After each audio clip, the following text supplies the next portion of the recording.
Today we have Honda CB300R, which is in my opinion one of the best beginner bikes for its class.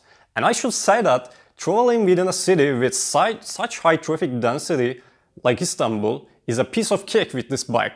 It's agile enough, handling and lane filtering can be done with much ease. Let's take a closer look at this bike.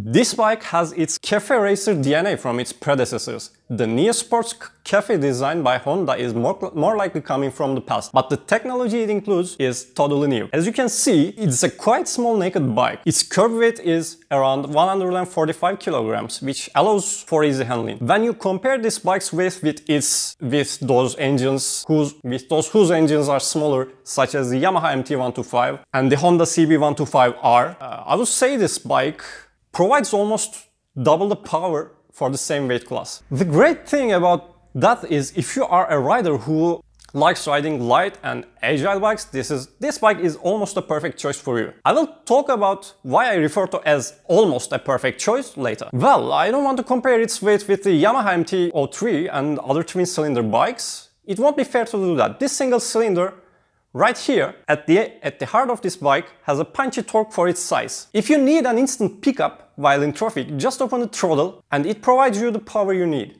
And I can say that this torque is starting from 3k RPMs and going through the 10k RPMs without any lag. Even if you are in 6th gear, revving at about 3.5k RPMs, doesn't matter.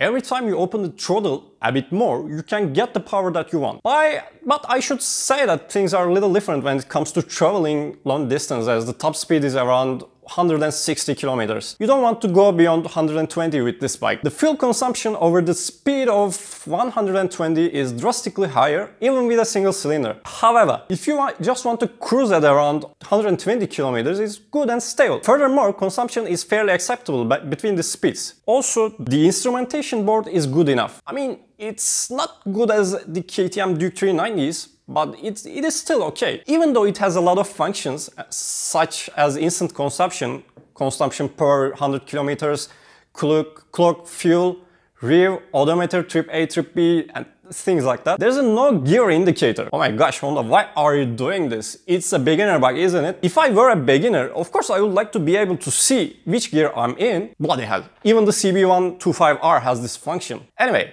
I suppose beginners can make do without it. I have mentioned about fuel consumption a few times and you might be thinking, come on, what the hell is this bike's fuel efficiency? Yeah, this is one of the best things about this bike.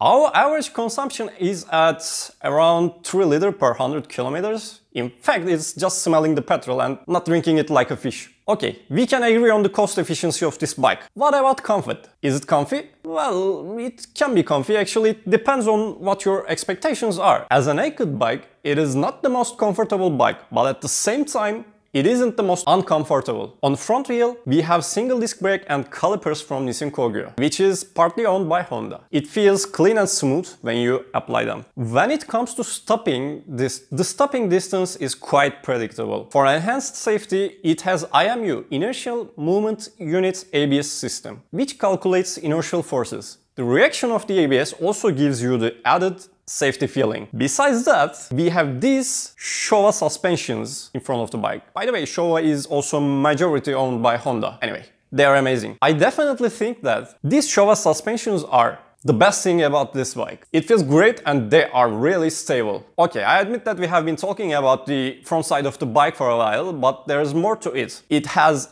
LED headlights, which are extremely bright.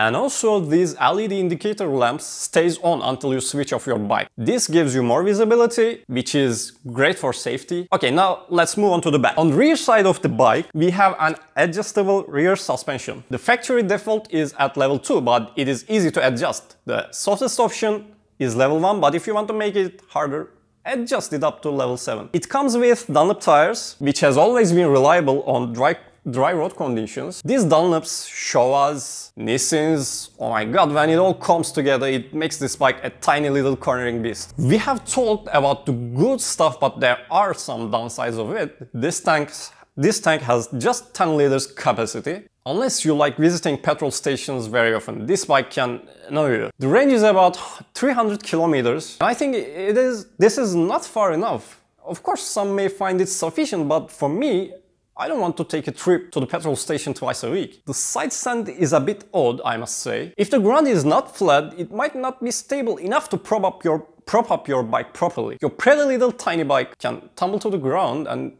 we don't want it to happen. Watch where you park. If you want to do some long journeys with a pillion, I don't recommend you to do that with this bike. Another downside about the bike is the lack of genuine accessories. Oh man, this is an important factor for a lot of people.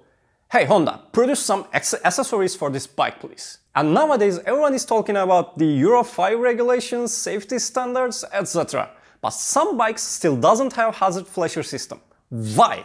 What should I do when there's an emergency? It is just a button, mate. How hard can it be to add it to somewhere? Oh, I should mention this again before I forget. Add a gear indicator, Honda. Add it, Jesus. I know you can do it. And the last thing to consider is the rider's height. If you are around 1.8 meter like me, let me give you a bit of warning. I find the handlebars are too close to your chest. It tends to be uncomfortable and not so ergonomic for people who are 1.8 meters and above. Even though I don't have a hunchback, this bike is forcing me to sit like a hunchback. You should seriously consider this. To sum up, we have a great affordable bike here, and the current retail prices in some big markets are...